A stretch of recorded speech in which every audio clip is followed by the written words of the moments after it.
He wasn't talking about IBM or Dell. Reggae singer Peter Tosh said, legalize it, don't criticize it, legalize it, and I will advertise it. What he didn't say was tax it, but that's precisely what a group of people in California says is a surefire way to help solve the state's budget problems. Legalize marijuana and then tax it. No word from Governor Schwarzenegger or the legislature whether they'll go along with this idea, but as Bloomberg's David Riley wrote this week, the meltdown in California is so bad neither politicians nor anyone who holds Treasury should turn down any help. David Riley is with us this morning. David, just got to ask you one question about this pot issue. Is there any chance that these things will be taken seriously given the seriousness of the situation with California's budget crisis? Probably not. But the crazy thing is actually maybe they should be thinking about it. I mean, right now, today, you have all California state offices are being closed. 200,000 workers not showing up for work. They're on furlough. This is part of Governor Schwarzenegger's plan to save money. You also have banks, Bank of America, Wells Fargo, JP Morgan, Citigroup saying that as of today, they're not going to accept the state's IOUs. So this crisis, it's been bubbling for the past few weeks. Last week they said they'd start issuing IOUs. Now it's starting to gather pace.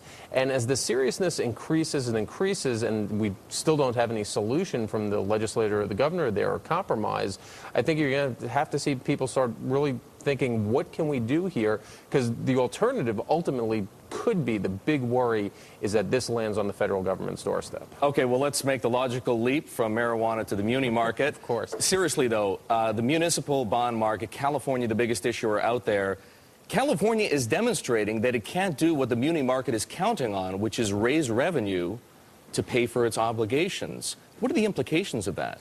Well, there's still the idea that California can default is still pretty far out there, but it's something, if you went back a year ago, you'd say there's no chance. Now people have to factor that into their decisions a little bit, just a slight chance of it, and that's really worrisome for the muni market. Then you get to the question, if push came to shove, would the feds backstop California or the states in general? Could they backstop California? I mean, we're talking, they've already backstopped the financial system. California is the 8th biggest economy in the world. Well, a reader wrote to me this morning and said, look, if you take all the states' deficits and put them together, you're talking about $200 billion. That's chump change.